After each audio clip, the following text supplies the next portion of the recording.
Okay. And also a good evening to everybody who's joined this Zoom webinar. It's always somewhat difficult to be addressing an audience without being able to see anybody, but that's the condition we are working in. And I hope what I have to say reflects back somewhat on that condition. So the theme of this series is turning points in history. And what I want to argue tonight is that we are at a turning point in human history, and turning points in histories also become turning points in how we write those histories. So it's both the turning point in event history, in what's been happening in human history, and I also think it will become a turning point in historiography, how we think about human history. So since time at my disposal is short, I'll have to make some very bold propositions. And bold propositions are always wrong in the sense that they're not absolutely wrong, but they're always a little bit partial. I mean, no reality can be grasped by just one proposition. But I'll have to make those propositions just to give you at least the lines of the lineaments of an argument, and maybe in the Q&A we can clarify some of the details. So, and I'm talking about history as a discipline as it's developed in the West and then become universal in the sense that it is this Western discipline of history that is taught in most universities of the world outside of the West. See, the history of that discipline goes back to the late 18th century, when, as Koselleck said, it was in the late 18th century that it kind of made sense for people to say, I'm a student of history, without specifying what history they read. So now when you ask a young person in school, let's say, what do you want to become, or what do you want to study in college? And they say, I want to study history. And Koselleck is saying that kind of expression became permissible or possible towards the end of the 18th century, before which historians or somebody wanting to study would always say, I want to study the history of this and that, or such and such history. So history arose as a general discipline, as a general way of looking at the world, at least according to Koselleck, at the end of the 18th century. But the other thing that also distinguished history as it developed through the 19th century and really properly became a discipline, an academic discipline in the 19th century, though some of the earliest appointments were towards the end of the 18th century in Europe, was the separation of human history from natural history. So even if you went back to the 18th century and looked at Christian universal histories or Islamic universal histories, thank you, Adrian, if you're not, you would see that those universal histories often included natural history and human history together, because God created all the creatures over 7 days, but he created them all. So they more or less began at the same time. Even in Buffon's, the 7 epochs, when human beings are a product of the 7th epoch, you still have natural and human history together. But what begins to happen from the end of the 18th century, but definitely the 19th century, is that human history, at least for philosophers of history, comes to be seen as something that actually embodies the realm of human freedom. So in Hegelian terms, you might talk about the distinction between necessity versus freedom. You think of all the debates about emancipation of slaves from the early part of the 19th century. Marx himself would have been a philosopher of certain kind of human freedom.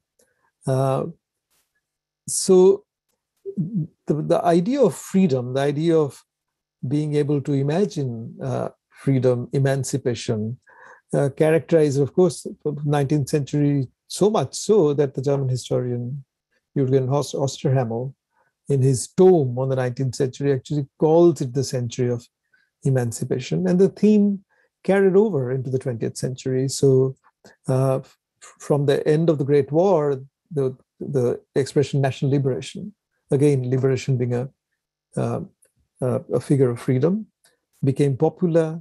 In the period of decolonization, of course, there was the idea of freedom in the civil liberties movement, in indigenous peoples movements, in the second wave feminism of the 1970s, the Dalit movement in India.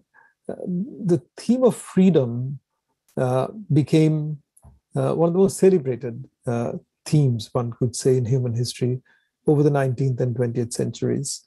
The very idea of rights embodied some notion of freedom. I'm not saying freedom meant any one thing, but the word freedom or different figurations of freedom became extremely important.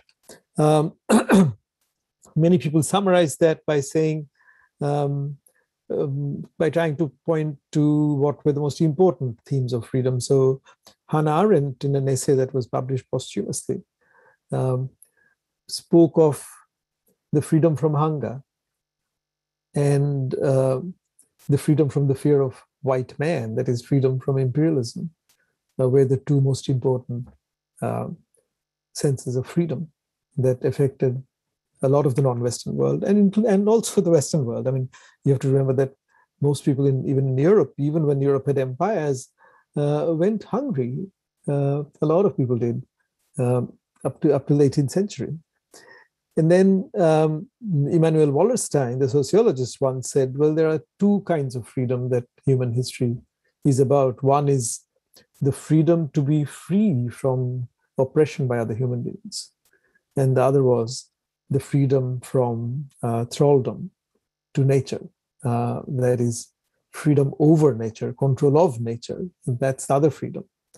And if you look at the 20th century, the world having undergone the Industrial Revolution from the end of the 18th and industrialization generally having started in the 19th century, the 20th century actually saw an enormous expansion of the human realm.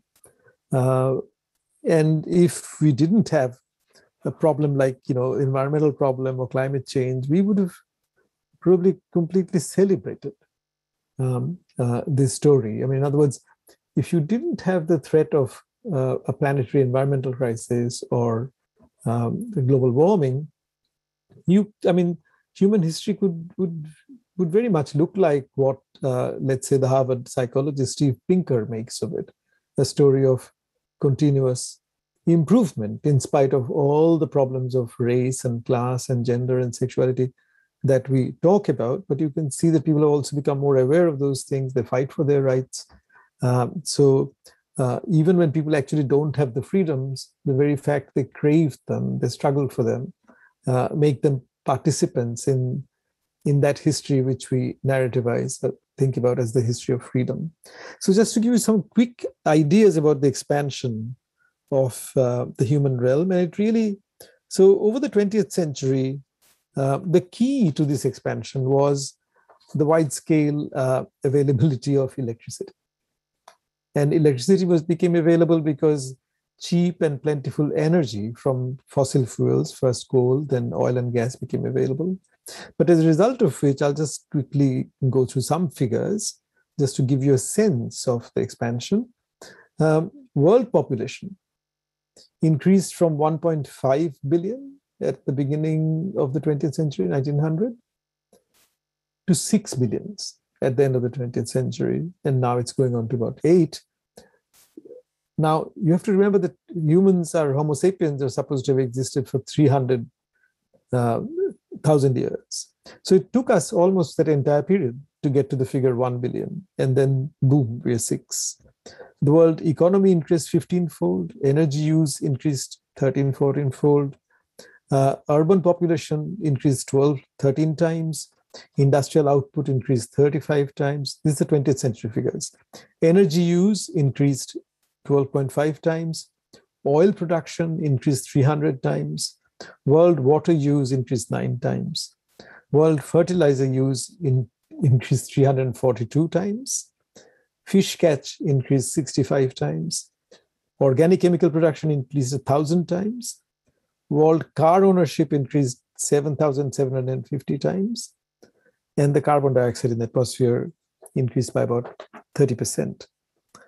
Apart from that, human beings also became what people regard as the biggest geomorphological agent. In other words, humans now move more Earth around the planet than all the rivers of the planet taken together. So we are one of the biggest planet-shaping agency. And the other thing I have to mention, of course, is that all this is made possible by electricity and by the widespread use of technology, and the very fact that the world got technologically more and more connected, starting with the telegraphs of the 19th century, telephones, then other today's communication technology through which we are communicating.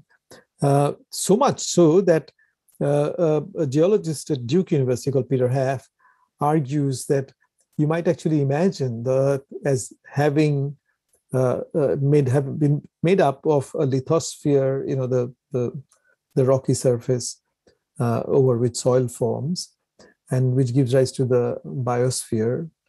And then there's the atmosphere, the stratosphere, and he's saying, look, in between kind of coupling the biosphere and the atmosphere, there is what you might call the technosphere. That is, the entire planet is covered by almost a film of technology, not just a film of life.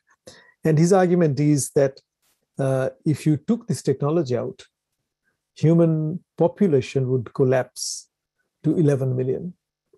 In other words, the expansion of the human realm and the expansion of the numbers of human beings and the sustenance of these people, so that even the poor had bad lives but had increased longevity. All that was made possible by the technosphere, and therefore he argues that over the 20th century, technology became the precondition almost for biology. Now, this when you look at this world history of the 20th century, the expansion, what you also notice, or what people began to notice, people like John McNeill and other historians, that there's an acceleration of this expansion of the human realm in the second half of the 20th century, which is what, that's why they call this period of the Great Acceleration, after Karl Polanyi's the Great Transformation. So what I'll do is quickly share screen and show you some graphs which tell the story quicker than I would.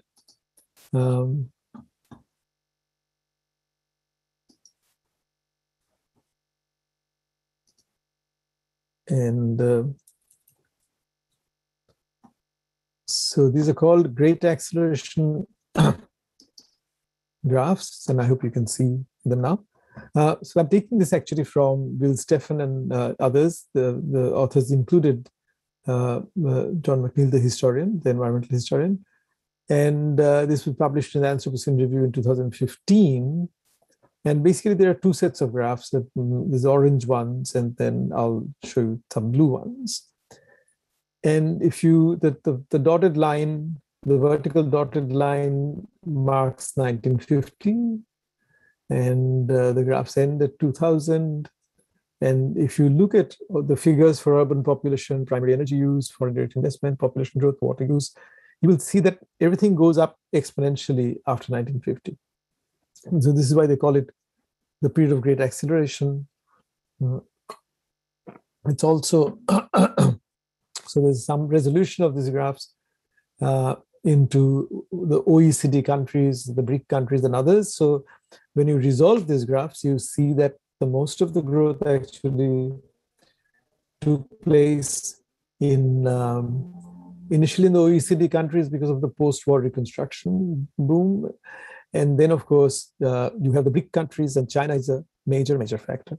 So again, the point being that there's this 1950 line, and everything goes up, and I'm just calling it a great acceleration of the expansion of the human realm. So suddenly the human realm expands hugely. As I said, if we didn't have any environmental problems to follow this, this would be a great human story, a great story that of the Steve Pinker kind. Not only did this great acceleration take place in these numbers, actually, when you look at the number of the percentage of people who consume, the consuming classes who buy fridges like ourselves, buy houses, buy cars, there's an acceleration in the share of the human population of that portion of the population. So we got to the number of middle class people who could be consumers became 1 billion about 1985. So that's how long it took from industrialization, let's say. So almost 150 years after the industrialization, that you had 1 billion people who could consume. The next billion actually took 21 years until 2006. And much of that reflected the extraordinary growth of China post-1970s. The third billion was added to the middle class in 9 years. So the second billion took 21. You can see the acceleration. Third billion was added in 9 years. Today, we are on pace to add another billion in 7 years, then probably a fifth billion in 6 more years by 2028. So this acceleration of the human population happens through the entire drama of imperialism, the global development of capitalism, decolonization, women's movement of indigenous people for rights. In fact, Australia begins to count their Aboriginal population in their censuses in the mid-1960s, civil liberties movement. All these movements are taking place. Alongside that, something else happens, which historians were not necessarily taking note of, but it was happening in world history, and and that the historians were not necessarily taking note of it comes through in an article that the Harvard historian Charles Meyer wrote in the year 2000, probably the last issue of American Historical Review, called Consigning the 20th Century to History. And if you read Professor Meyer's essay, you'll find that he acknowledges everything about the 20th century. The wars, Nazism, the rise and fall of communism, decolonization, women's movement, the Vietnam War, everything that you would think of as part of the history of the 20th century. But even though the Intergovernmental Planet on Climate Change had been set up in 1988 following the Montreal Protocol, the crisis of the ozone layer, there is not a word in Professor Meyer's narrative in the year 2000.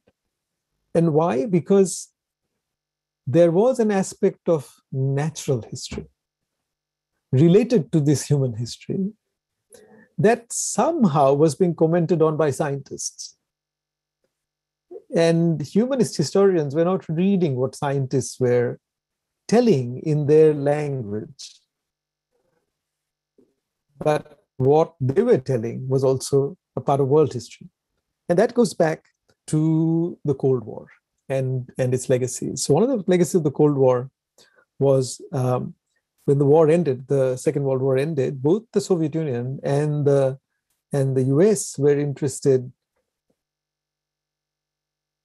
scientifically in the atmosphere.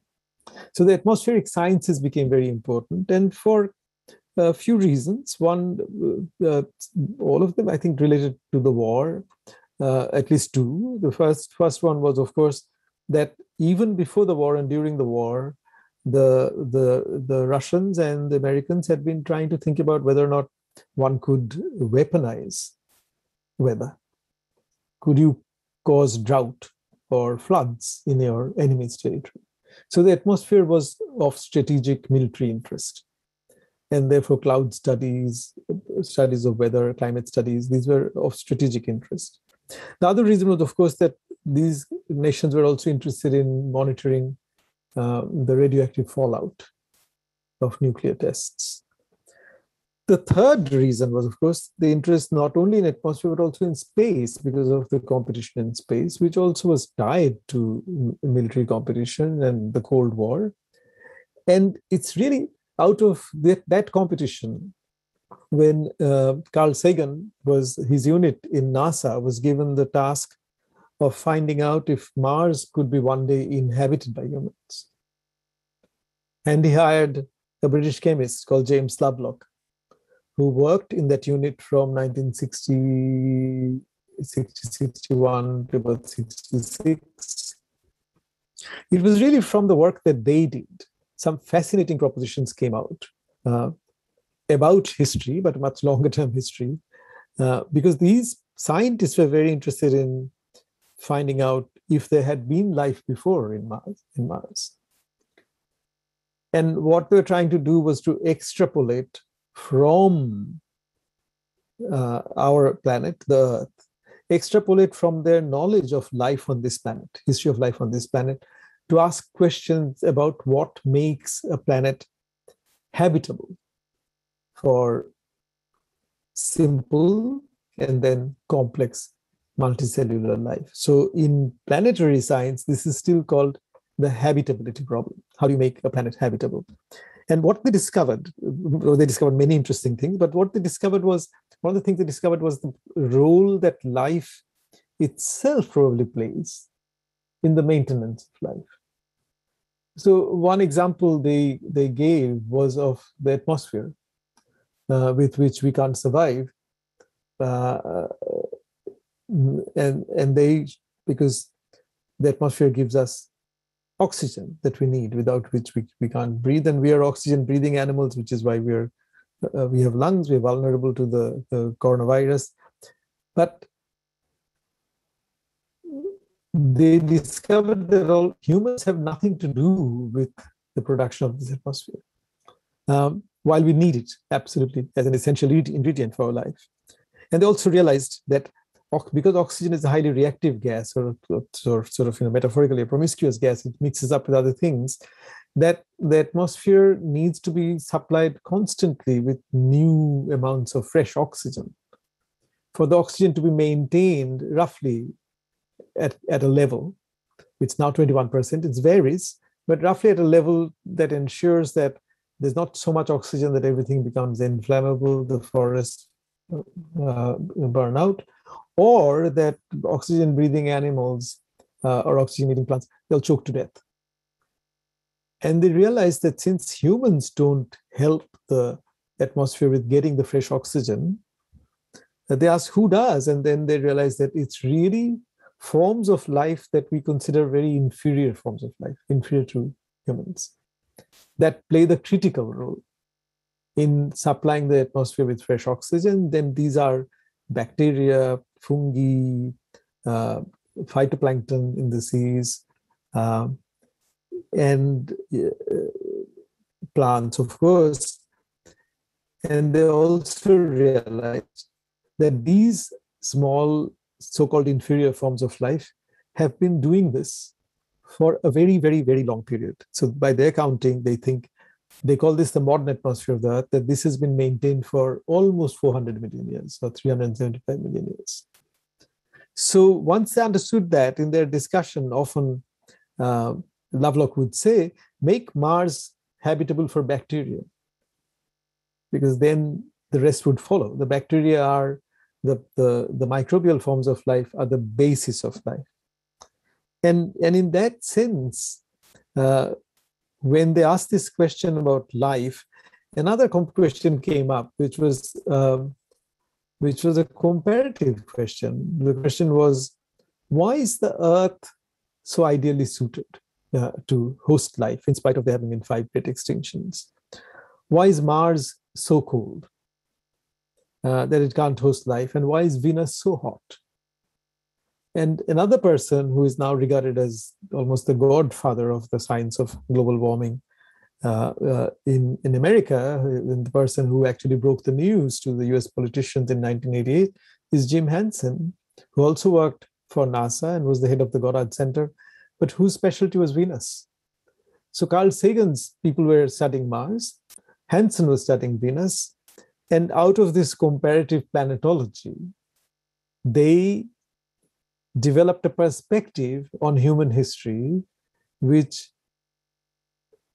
was showing, first of all, that human beings owed a lot of their life to the life-maintaining work that is done by the planet, by these so-called inferior forms of life, which are also much older forms of life. And they began to think of eventually these insights mutated by the 1980s into a new kind of interdisciplinary science called Earth System Science. They use the word system in the singular, so you can see that systems thinking came into planetary thinking.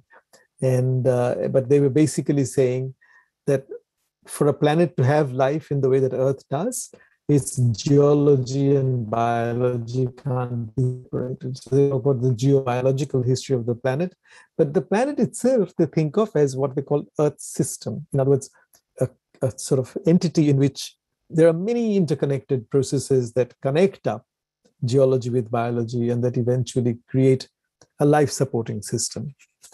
And therefore, they were developing the argument that what historians might have otherwise celebrated as the wonderful expansion of the human realm on this planet was also taking a toll on the environmental health of the planet. And those were represented by these blue graphs. So the same part of the great acceleration graphs, and if you see this, it kind of suggests correlation that the first three are the so-called greenhouse gases: carbon dioxide, nitrous oxide, methane. The ozone, the graph for the ozone is actually the depletion of ozone layer. That's why it's going up. Surface temperature, the acidification of the seas. Acidification of the seas means, for instance, if that goes up, then the small creatures that form shells cannot form their shells because the shell dissolve. And therefore, it produces a crisis in the food chain that rises up and affects eventually bigger creatures like us. If the sea temperature goes up by 6 degrees, for instance, I mean, I saw a model where this was being discussed, then the phytoplanktons that supply fresh oxygen would die.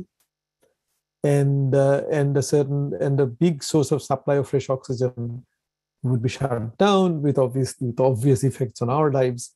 So they basically produce this blue graphs with the same vertical line going around 1950s saying that these are highly correlated.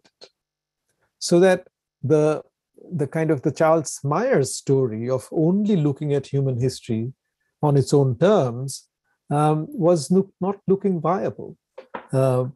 Now, of course, that doesn't mean that you give up. So let me, at this point, just quickly to show you. So these are the same sort of graphs after, so see the other graph end at 2000. So these are looking at similar graphs for the years 1990 to 2020. And you will see, I mean, we won't spend much time, but you will see the trends are still going up. So based on this, when I studied this, I suggested that the globe of globalization then is somewhat different as an entity from the globe of global warming. We mean two different things when we use the word globe. And because in the first instance, we mean the technological and the technology and the sciences and human institutions that have kind of allowed human beings to prosper and dominate the sphere on which we live, and we call it the globe. So you could say that European empires and capitalism and science and technology had a both world-making function in the sense that they allowed human beings to imagine different kind of lives, freer lives, inquisitive lives, curious lives, but also imperial lives, and therefore also stories of domination. That's world-making. Alongside that, there was a globe-making function, which is to bind this sphere into one thing. And So whereas the globe of global warming was more the question of the planet, the Earth system, which I call planet. And I will roughly, and so I began to, when I began to study these two things together, unlike Professor Meyer, because I started to think about this long after Meyer had written his essay. My first published essay was 2009. I began to realize that human history, human prosperity is having an impact on natural history, a huge impact on planetary history. And scientists had already begun to say that our impact is like that of an asteroid strike, because one of the effects we're having is tremendous rise, unusual rise in the extinction of species. Now, some people argue that we may be at the beginning of sixth great extinction, which may take a few hundred years to complete itself. It might take a few thousand years to complete itself, but that has already begun. And therefore, the kind of old historical mid-20th century debates between historians and philosophers of history and philosophers of natural history seemed untenable. I mean, if you think back to the mid-20th century, 1930s, there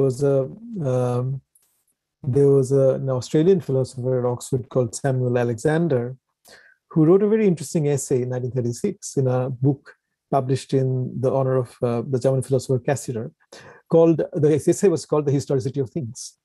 And the Oxford philosopher, Robin Collingwood, R.J. Collingwood, the philosopher of history, whose book, The Idea of History, was published posthumously, was so angry intellectually about what people like Samuel Alexander, A.N. Whitehead, J.B.S. Haldane were claiming that things of history, mountains of history, was so upset about the use of the word history that he kept arguing that, look, things have chronology, but not history. History is about motivation, history is about freedom, history is about moral choice. Only humans have history. And human beings are not a thing, but to the degree that humans have biological functions that are studied by biologists, they're like animals, or they have natural processes. But human history begins when we make sense of these natural processes, the meaning-making functions. We were saying we're not a thing, and therefore things do not have history in the sense that humans have history. But if you follow the scientist's argument, then the scientists, these global warming scientists or earth system scientists, are actually saying that by the expansion of our realm, we have become like a thing. We have the same impact on the planet as a huge volcanic eruption would have had, or as a big asteroid strike would have had. In that sense, collectively, with our technology, with the animals we farm, with the lives we dominate, we also are like a thing. While individually we have experience, we fall in love, we love the sunshine, we write poetry, we quarrel, we fight over class, sexual and racial differences. All of those things are valid, but we're also a thing. So I began to argue that, look, these are two different perspectives that we have on human life. And I'll quickly take you through my perspectives. And so basically I'm making a distinction between what's global and what you might call the planetary. So I'm saying, look, global is human-made, and it's built on human technology, the globe, and therefore it's a very humanocentric story. Humans are at the center of the story of globalization. The planetary is a human construct. It comes out of human knowledge, but it decenters the human. Humans just come too late in the story to be at its center. So the global belongs to the recorded history of 500 years. The planetary is about deep history, the geobiological history of the Earth system. The global is uniquely and singularly human, as I said, but the planet is a comparativist category. In other words, global warming is a subset of what is normally called planetary warming, which has happened on this planet, can happen on other rocky planets. So in that sense, in Earth system science, the planet is a comparativist category. Sustainability belongs to the global and is a human-centric conception. Any sustainability book will tell you that. And the planetary is about habitability. So if you only thought about green capitalism, then you would kind of think, okay, how do I make the profits come in without producing more carbon dioxide? So sustainability could be about decarbonizing the economy and stops at that. And that's not a bad thing. It's a huge, good, very good thing. But the planetary is actually what species extinction. In other words, do we affect the habitability of the planet? Are we affecting other forms of life? And I don't know what. And so the global is about a human dominant order of life. The planetary reminds us that humans are a minority form of life. The majority forms of life, both by weight and numbers, are microbial. The globe, the earth, and the world are about a sense of mutuality between humans and the earth. But the planet doesn't return our gaze. The planet, actually, when the planet is furious, we are reduced. Let me explain that by going to the seventh point, that the globe is a moral political entity. But we can take this up for more discussion. The planetary forces reduce us to our creaturely lives. Now, the best example of that, just to explain it with an example, is what happened in the Australian firestorms of 2019-20, when one Australian state actually took the decision to cull 10,000 feral camels from the deserts in the middle of the country because the camels were competing with a group of humans for water, given the drought, given the fires, and they decided to kill the camels. Now, when humans are reduced to being just another animal, competing with another animal for a resource absolutely essential for life, that's what I mean, being reduced to our creaturely lives. And for a long time, from modern philosophers from Kant to Hannah Arendt, but many have argued that we become moral political by overcoming our creatureliness or our animality. Now, that's itself a debatable proposition, but I'm saying. So in some ways, normally the fatigue is the site where we both acknowledge and disavow the planetary. So normally, it's the fatigue part of a conversation where every day, now when you say, how are you doing? Are you well? Or when you say, it's a nice day, beautiful weather, you kind of acknowledge the work that the sun and the winds and the clouds and the trees are all doing. But it normally is fatigue. It's kind of where you both acknowledge and forget the planet, forget what is planetary, forget what is geobiological. And that's what constitutes the normal sense of being of a modern person. Now, this clearly a peasant wouldn't say this. For a peasant, it matters whether there's going to be a deficit of sunshine or rain. I would imagine in a hunting-gathering society, it would matter. But in this urbanized kind of modern lives that we live, so the fatigue becomes a sight.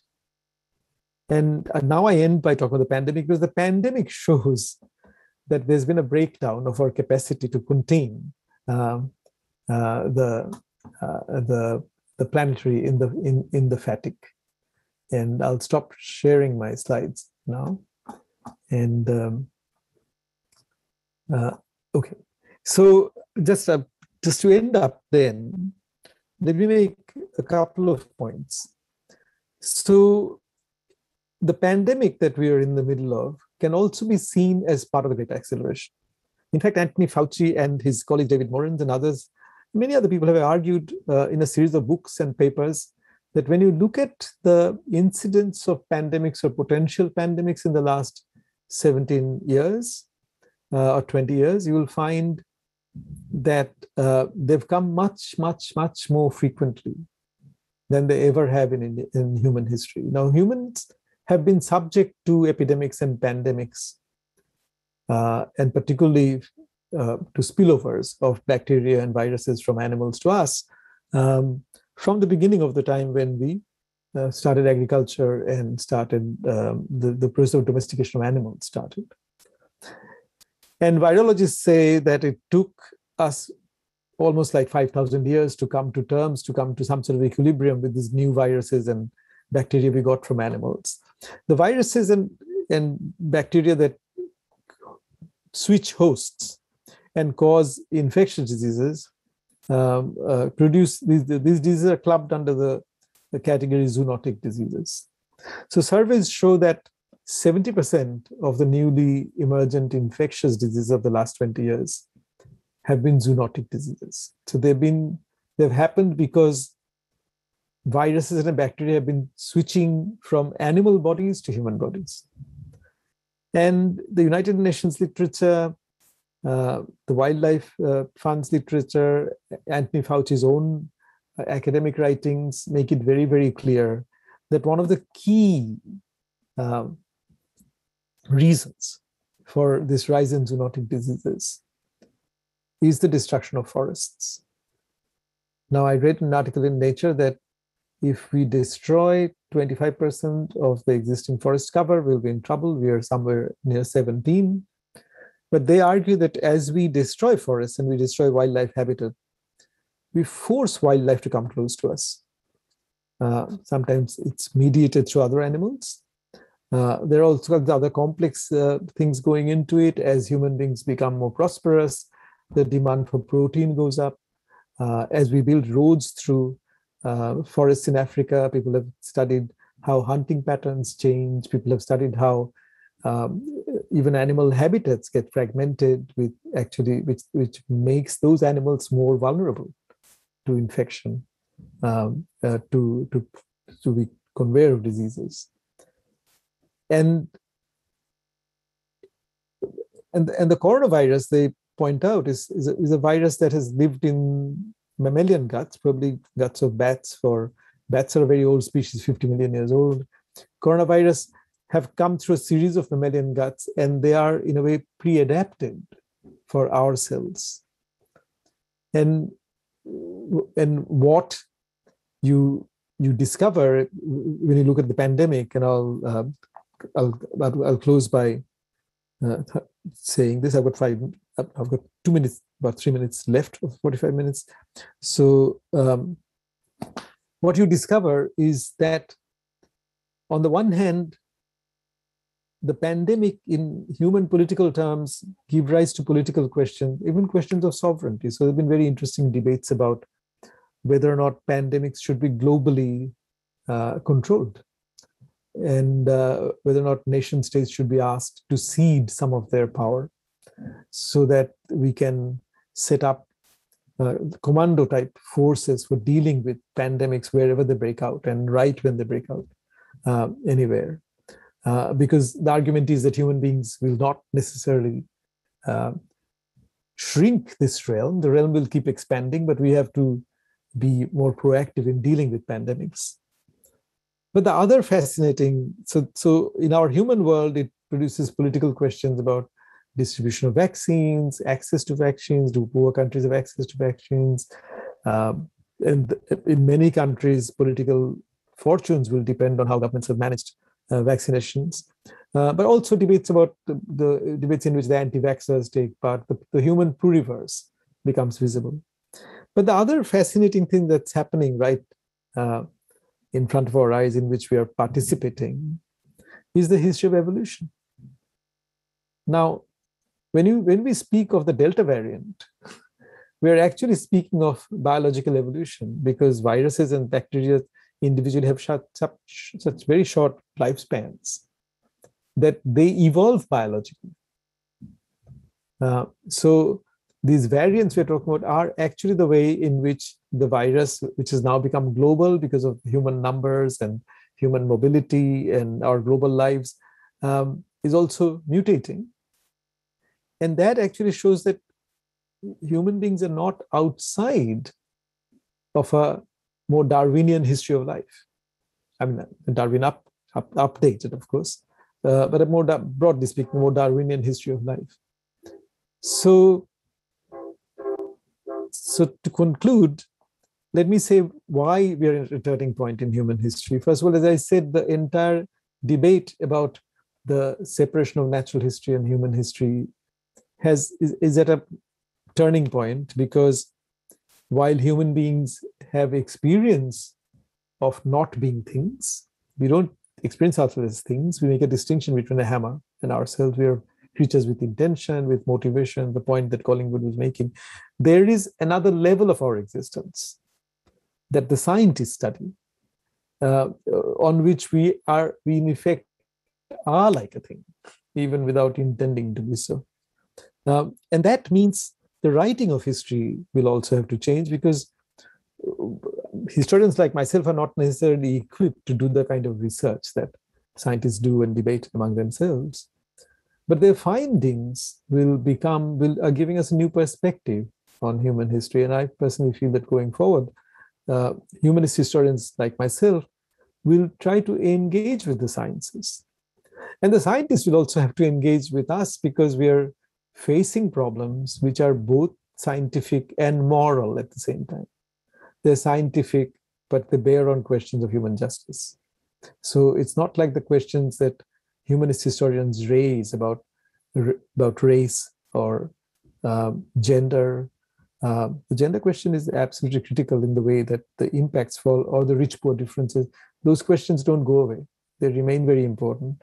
But at the same time, there is this other perspective, and you see the clash of perspectives in the work, in the way in which we negotiate, nations come together and negotiate the kind of their work plans to deal with climate change.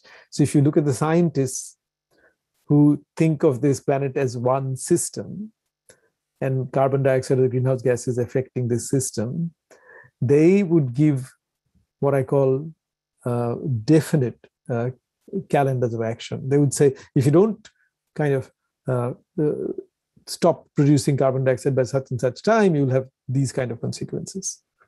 But the nations come together and discuss about their differences, and the bargain for more time. Some nations say, we're not going to change so quickly, or we can't change so quickly unless there's transfer of technology.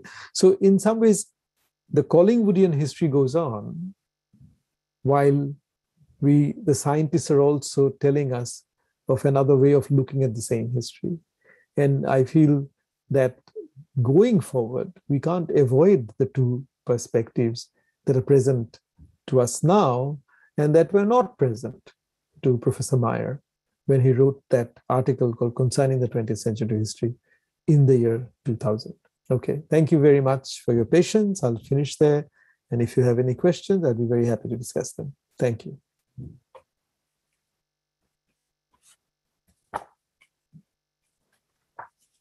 Great. Thank you, Dipesh, for a fascinating talk. I encourage everybody to read the book if you want kind of a fuller exploration of some of the issues that were raised today. We are a center for history in the public interest. So rather than me prattle on, I'm going to turn to our Q&A, where we have two excellent and I think interrelated questions. As I said before, we would love for you to pose questions. You can type them in the Q&A. There is a raise hand option if you would like to give voice to your own question. I'm just going to read the question out loud in the event that people don't see them. So one question from Lepage Chakrabarty first says, nice to finally see you. My question is, how can we make about half of the population understand the gravity of the climate change crisis? Nice to, I can't see you, Alok Babu, but nice to meet you on this medium. Look, the thing is, you can at least make people cognitively understand some of the problems, but the whole problem is very difficult to work on, because our lives are actually tied very deeply to institutions, and differentially, but deeply, to the institutions that have also in some ways produced the problem. So, I always give the example of my pension funds. I think of retiring soon, and I never think of climate change when I think of the rate of return on my savings. Now, that's purely a denial on my part, right? I work on climate change, and I don't want to contemplate the kind of horrible things that may happen to my or to the part of the world I live in. So that's a very understandable denial. It's a difficult problem, but that said, there are specific problems, that, and I'll give you an example from the state that you and I come from in India, West Bengal. So the Sundarbans area, the deltaic part of West Bengal. Now there the seas are rising, and the seas are going inland, making fresh water salty, saline. And women, and it's affecting women in a very particular way, particularly women who catch fish. I mean, they have to change to catching sea fish rather than, the normal freshwater fish. But standing in the saline water affects their reproductive organs very, very badly. It produces fungal infections. It produces all kinds of urinary tract problems. And on the basis of this, a completely illegal trade in hysterectomy has grown up. Subjecting these women to economic and health devastation by completely, what shall I say? I mean, these are rogue doctors. And there's now a movement on by women to regulate hysterectomy. You wouldn't normally sort of connect this with climate change, but it's directly connected to climate change. When I went to Kerala, again, the coastal part of India in the south, people were talking about how women from poor families have to walk much, much further these days to get fresh water for cooking, because you can't cook with salt water. So maybe climate change as a global problem, as a planetary problem, as a theoretical problem is hard, it's too abstract sometimes from life, but its impacts are not abstract from life. It impacts us in many different ways. That's why I think the pandemic is not unconnected to climate change. It comes out of the great acceleration. It comes out of destruction of forests, which contributes to global warming. We need to act as many different levels, and sometimes, the actions that are available are not actions that you would automatically connect with climate change, because unfortunately, the proposition about climate change has come from scientists at an abstract proposition, and I find that useful. But at the same time, sorry, this is a long answer to a short question, but I could not help discussing this question that is being written about now in the press, how it's affecting women's health. Anyway, so there are many different levels, and I think the messaging has to come from younger people who are less tied to the institution that somebody my age is.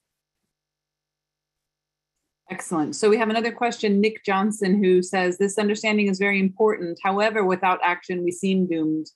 You argue in your book that the political systems we have set up were not designed to function and solve these long-term problems. You mentioned in your talk this idea of like global commando regime. So how do we successfully educate people on the truth of climate change and the Anthropocene?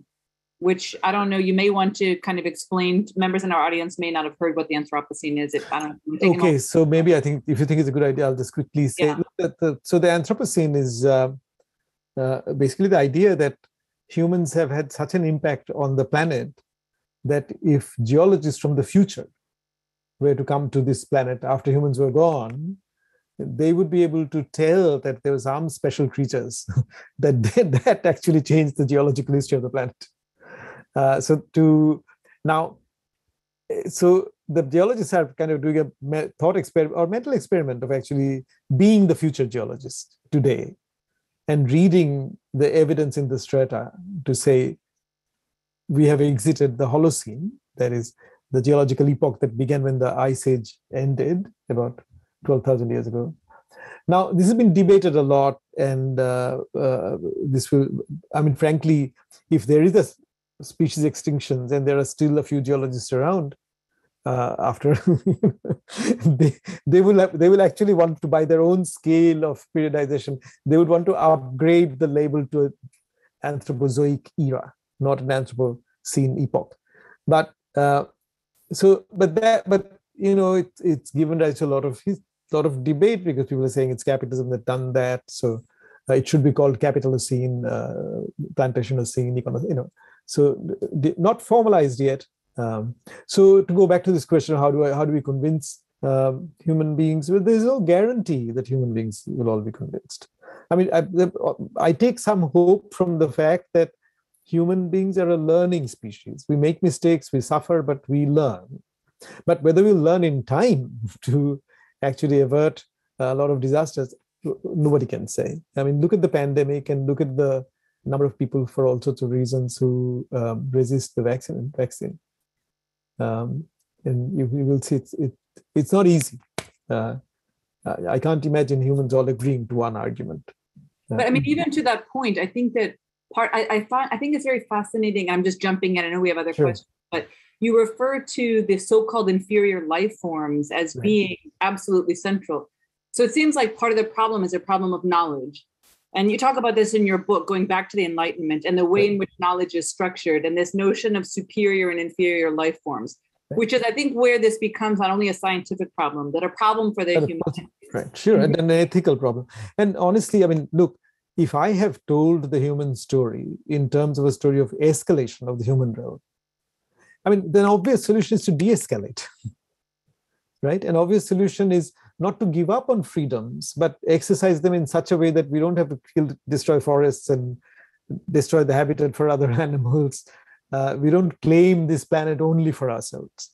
And there are proposals on board. I mean, Edward Wilson, the Harvard biologist, has a book called Half Earth, where he's arguing that we should leave a lot of the land surface to other creatures. And he has a very practical proposition on board, where he actually says there are 144 or however many national parks in the world. And he's saying if we could return them to their pristine ecology, because in most places, human beings have taken out a capstone species, which could have been a tree, which could have been an animal, and changed the ecology. He said if we could return them to their kind of pre-human ecology, that in itself will increase the biodiversity of the planet. So there are very practical propositions like that, which are steps forward. Okay. Now, are you looking at the question? Do you want to? I'm looking at the question. Yeah, I'm looking at the question. But do you? Welcome. I'm just giving voice to them in the event that somebody else. Yeah. So I think it helps to have you read them out if you don't mind. Okay. So we have Cristobal Borges, who says, "Thank you very much. Do you see any current or upcoming works that take a look at both the scientific perspective on history and the human history perspective, or both moving in that direction?" Yes, I mean, there are now many books being published, actually. The book by the Nigel Clarke and his colleague, called The Inhuman Nature, and they've also published a book called The Planetary Sociology, or something like that. Then there's an Introduction to Anthropocene by Zalasevich and my all friends, Jan Zalasevich, the geologist, and my historian friend Julia Adney Thomas. And another geologist, Mark Williams, called, I think, An Introduction to Anthropocene. Eva Horn and Hannes Bergthaler, I think, has a book introducing the Anthropocene. Many people are actually trying to do this, and my own book tries to do this in a modest way too. Yeah. But what do we do about this in a world where, I think, as the first question asks, half the population doesn't believe in science? We're told the humanities are dying a not so slow death, and people have the attention to read, tweets, and so our attention span is shrinking, and the magnitude of the problem is enormous and requires cross-disciplinary thinking. And this, I think, maybe relates to the question posed by Doug Killa, who asked, do you believe capitalism and democracy are capable of evolving in such a way, if you think of Instagram and Facebook as I don't think capitalism is in capitalism as we know it. I don't think it is, but I think democracy is, and democracy is absolutely critical to changing things, to making things transparent. Because I think we need to put pressure on our governments to actually act. We need to put pressure on the rich to scale back their consumption and make laws that actually force us to do that. I mean, I grew up in an India which was based on an economy of scarcity, and honestly, when I was there, I wasn't unhappy. My parents were not unhappy with scarcity. So again, I mean, human beings are very adaptive. If we had laws that actually curb, the problem is, of course, you then say, but if you scale back consumption, what will happen to employment? These are things to think about. How do you transition without making the poor pay the price of the transition? That's the critical, and that's why you need politics. That's why you need democracy. You need mobilization.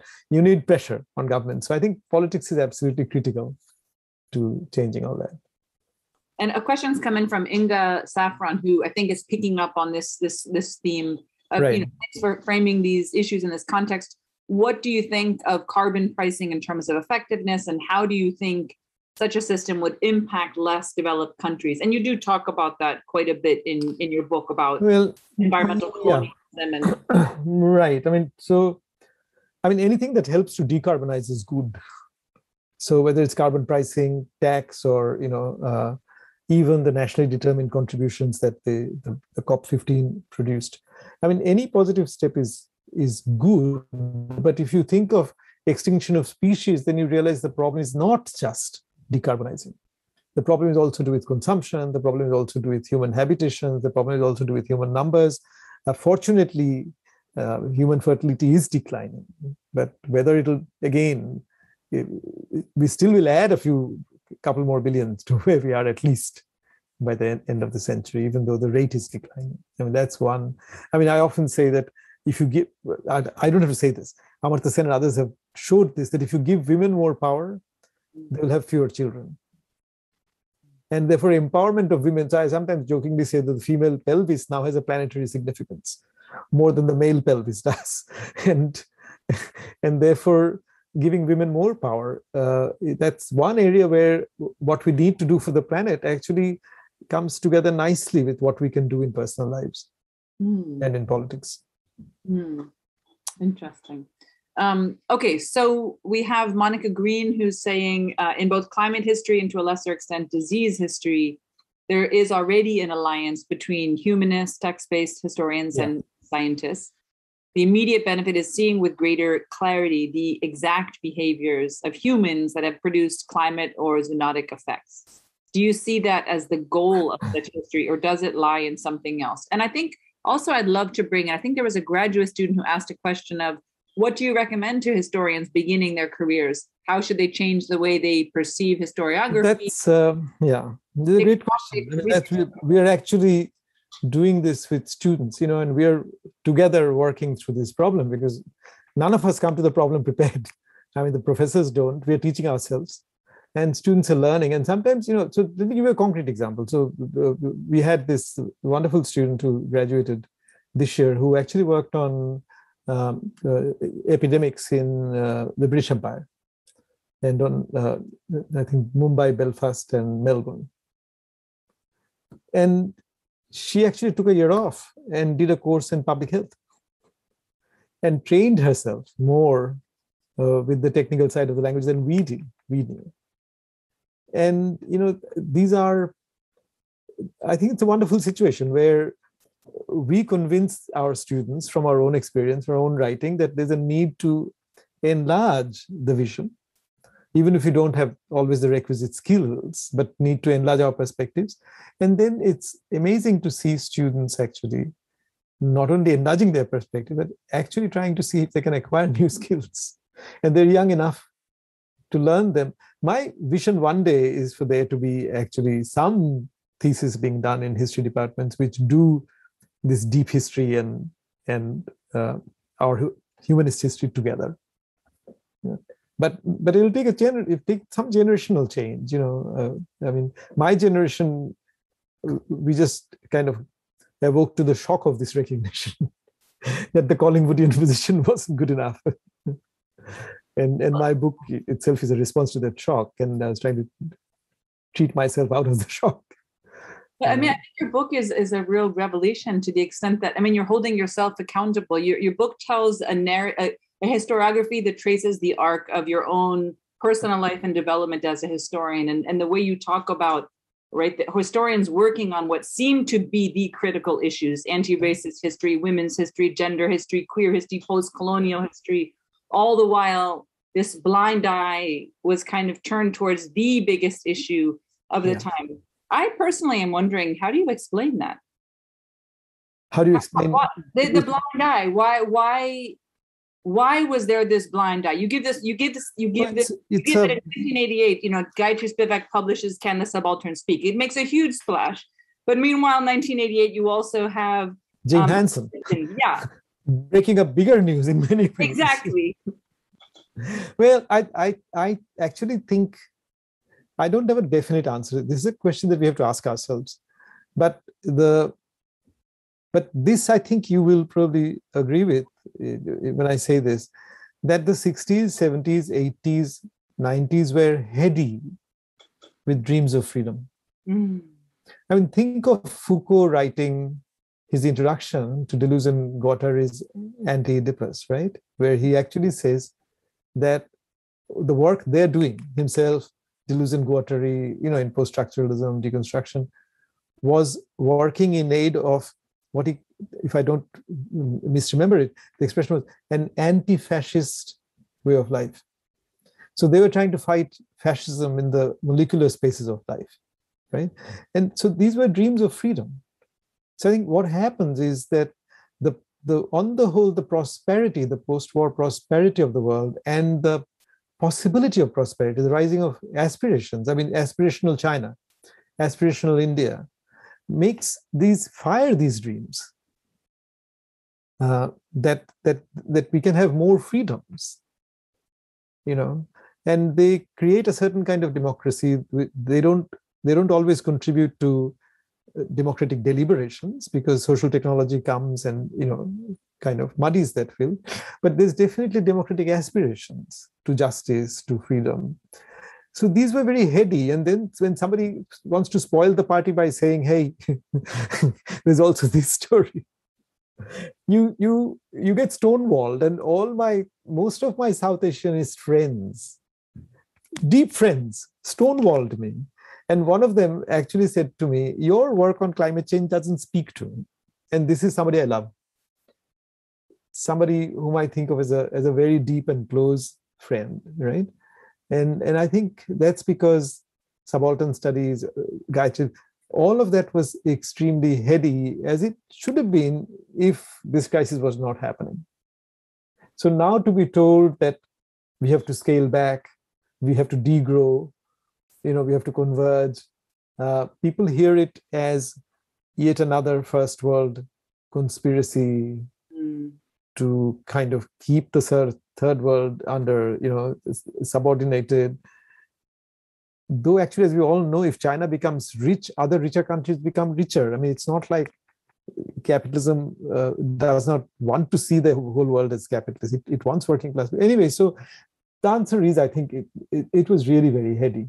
No, you have in your book, and I think I'm going to bring in Raka's question as well. Yeah. You talk about this tension between the work done on our divided lives, all of this heady work done on, relations of power, difference, inequality, the search, versus this new awareness, which you talk about as humans living a collective life as a dominant species, and the difficulty of embracing both of these realities at the same time, that we're trying to work through these relations of power and domination in our work. At different levels. At different levels, right. So Raka Sham is asking a question, your talk and more recently, broadly, your recent book seems to me that asks us to rethink the political. In your book, you talked about the Dalit body as a planetary body. So how do we rethink ourselves as a planetary body, which is the creaturely body, as you said today? What changes? It's a great question. It's one I think about all the time, actually just writing something addressing that question. So here's the thing, Raka. So think of the vaccination. The reason why we can actually test vaccines and other medicines on animals, and there are more than 1 million animals farmed every year for medical advances, is because there are continuities between their bodies and our bodies, right? So there's a dotted line relationship between my human body and a rat's body or another mammalian body. And that's why the virus can move through mammalian bodies. It gets pre-adapted for our bodies. But it's very hard to create a political subject out of that dotted line relationship. We don't know how, in other words, you can intellectually acknowledge that we're entangled in the way that Donna Haraway and others talk about our entanglement. Vincent Desprez, Donna Haraway, Isabel Strangers, all of these people. And Latour, of course, does with actor network theory. But the thing is, our political, that's why I think the political is based on the phenomenology that allows you to contain the planetary within the phatic. So the everyday modern life is based on both acknowledging and kind of forgetting the planetary at the same time. The pandemic is a problem because it doesn't let us do that. It's here the virus has gotten out of the phatic. In Foucault's lectures on biopolitics, if you read the beginning of the 5th lecture, And now that I read with new pair of eyes, I read different things. Foucault apologizes because he had a touch of the flu. And he says, look, I'm more muddled today. My thoughts are not clear. So I apologize for both the quality and the quantity of what I have to say. Now, he acknowledges the flu. He doesn't acknowledge the flu virus. But the virus has left kind of a trace of its presence in Foucault's prose, right? And it's part of the exordium. So he says it, then it gets into the lecture. So it's part of the fatigue part of the lecture. He apologizes, then he gets into the lecture on biopolitics. Without talking about the relationship between biopolitics and what Agamben calls Zoe, mere reproductive life of which the virus is a part. So Foucault doesn't feel impelled to talk about evolutionary history of life and him and his body and this dotted line relationship between other mammalian bodies and his body, which had allowed the virus to come and strike him. But even to that point, the dotted line, the testing on animals is itself made possible by the notion that the animal is inferior to the human. Yeah, but the accessibility of the animal's body is, of course, based on an inferiority. But the continuity is a physiological evolutionary fact, right? And going back to so in some ways, I feel doubtful whether the acknowledgement of entanglement can actually produce a new politics based on this entangled new subject. But I do feel that it's possible for us to rethink our political as it is given by becoming more aware of the entanglement, by becoming more aware of planetarity, that it has something. So I think it should contribute to the same political process, allowing us to strive for a de-escalation of the human realm. Here is a provocative question. What responsibility do you think your generation has towards younger people? How can we, younger people, be expected to change our future if we are trapped within, especially academics? If you've read the recent Yale report on humanities PhDs, the institutions and systems that our elders enabled to continue and flourish that are killing us. First of all, I think we have to acknowledge our responsibility. That's the first thing to do.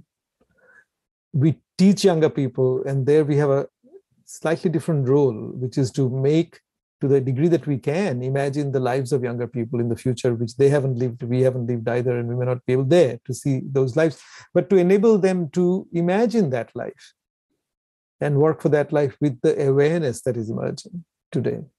And secondly, something I've done, not a huge amount, but I think of doing that more and more.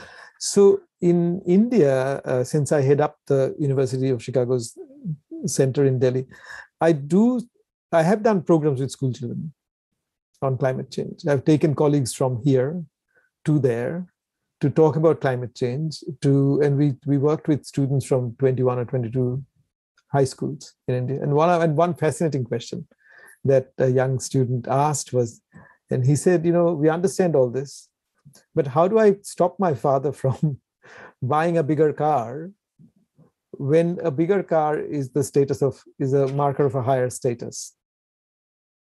And in India, the society where status matters a great deal. But he said, so it's interesting. And I said to him, if anybody can convince your father, it's you. Because that bond of affection can make him undertake a sacrifice. If his friends did, he might say his friend is just trying to find a way of stopping him from enjoying his higher status marker. So it actually also means talking up. And so I think, whatever reservations one might have about Greta Thunberg for the role she played, but she did play a role in mobilizing young people. And it's young people who are critical because A, they're going to live the lives of the future, and B, they're not as invested in institutions as we are. So they're not within a structure of denial. They're not as embedded in a structure of denial as we are. Okay, so we have Hannah Bourne, who is a graduate fellow at the Lepage Center, who asks if environmental history should be contained within its own field as a specialization. She says, with the knowledge of our utter dependence on non-human life, can we truly write a good history without the inclusion of an environmental element? That's a good question. And of course, what's also being said is that the environment is one that runs through us. So our microbiome is an extension of the viral world. And when you read about the microbiome you realize that, I mean, we are so dependent on the work of bacteria and viruses inside ourselves for even the moods we sometimes experience, and the feelings we sometimes experience. So so long as we don't think of in that older model of the organism being separate from its environment. Again, it goes back to this question: and what are we? Am I, as Latour sometimes jokes, saying by when you're craving a chocolate, are you craving a chocolate, or is your microbiome craving a chocolate? So, but so this is really what the science is doing. It's kind of undoing the subject in a way very different from the post-structuralist questioning of the subject.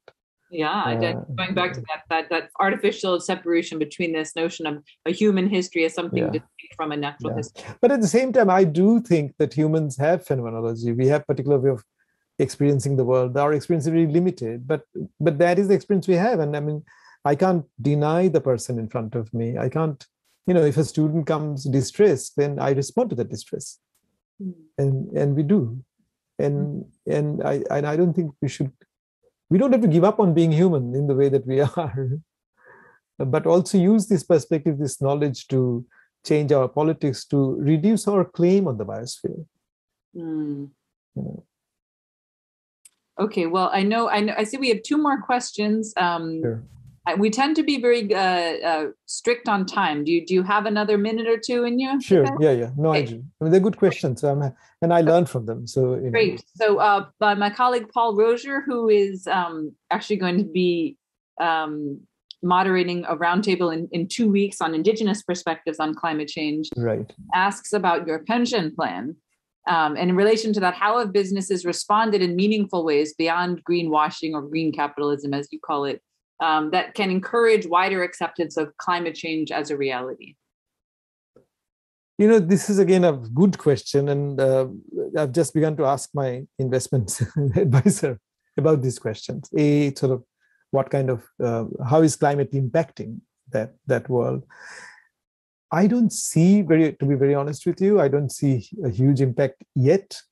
I mean, the models they follow are still older models of recovery, and and all their predictions are based on older models. But at the same time, given that it's more in the news, climate change, I mean, these pressures will percolate, and it's not. I mean, look, the big capitalists are also human beings. So while they have interests as capitalists, I don't see them as total monsters. So I think in their limited ways, they will also try to do something. But at the same time, the world is so desperate for employment and stuff that there's still a huge amount of market for dirty industries in many parts of the world. I mean, recently in India, Chief Minister announced that her state was going to have the largest coal mine in the world. And that's because the state is desperate for employment. And she thinks, okay, it's like the way people used to think about pollution, that, let's pollute, but get money in hand first, and then we can deal with it. So these are all old repertoires of responses. And these responses haven't been invalidated. I mean, they haven't become invalid yet. And that produces a lag between the reality of climate change and how these business models or investment models will respond to it. Yeah. Excellent. Okay, I'm going to take it. I see questions keep coming in, and my apologies to those. No, I mean, I'm happy to discuss them. Okay, yeah. So Melissa Mead, who researches deindustrialization, notes that the industrial gains of coal and mass mineral extraction led to wealth that continues to fund universities, art centers, science and medical research in both Appalachia and throughout the world. Yeah. But that wealth would not be possible without exploitative labor practices and untenable environmental impact. Pennsylvania has the most acid mine drainage in the United States, for example. What can academics and intellectuals do to acknowledge and avoid supporting these practices? Well, at least the academics who acknowledge. The question is really about the academics who acknowledge. Not everybody does. So I think there are of course divestment campaigns. We all signed a letter in Chicago about fossil fuel investments in fossil fuel companies. So those sorts of, I'm sure those kind of movements will be organized.